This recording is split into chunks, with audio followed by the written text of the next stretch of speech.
share with you today is a counter to, or a counter submission to when somebody wraps around your leg in the triangle position. It's a very common scenario when you catch the triangle here. A lot of times guys will wrap around this leg, preventing you from pulling this arm across to complete the triangle. Now, it doesn't necessarily get him out, but it buys him some time sometimes. And if you have long enough legs, sometimes you can still make this triangle choke work by pulling ahead and squeezing. Sometimes the guy's too thick, too strong for you to finish that.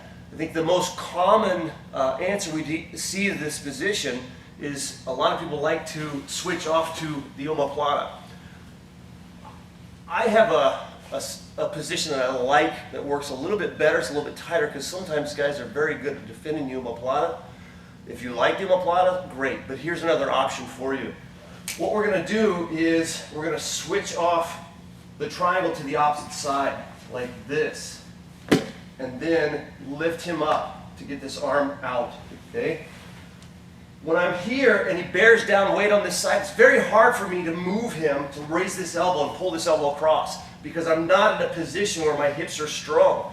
This is only like my adductor and abdominal muscles trying to move him this direction. If a big strong guy bears down his weight on the elbow, it's not going to happen. So what we're going to do is we're going to use this arm as a temporary, control, temporary leg, and I'm going to switch my triangle. I'm going to switch here, I'm going to grab my shin, and then complete the triangle on this side, so it's an opposite side triangle.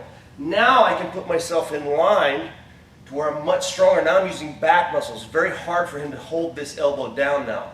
So now I'm going to extend my hips to raise the elbow up, and my hand's going to sneak inside like this. I'm going to wiggle it in. Sometimes it's really tight, so you have to bounce a little bit to get that hand in there. Once I'm in, I get my elbow all the way in. I'm going to take this hand, I'm going to grab right here like this, right on the wrist, and I'm going to clamp down, and then I'm going to pull the arm out and crank it up just like that. You don't have to switch for the Kimura grip. That's plenty, just right there. So when he's bearing down heavy here like this, it's hard for me to lift it up. I'm going to switch here, lock up the triangle, turn my body in line with him here. So now I'm going to lift my hips up and find whatever space I can to get my hand, sneak my hand inside. Once my hand's inside, even if he's holding on tight here, it's very hard for him to resist. When I pull with my back this direction to release that grip on the leg, and then I'm going to extend up. If he straightens the arm, I'm going to come immediately right here. This hand's going to wrap around. I grab right around the elbow. I want to feel the point of his elbow right there in my palm. So this part of my hand's going to wrap around. Makes it hard for him to change the orientation of his arm here.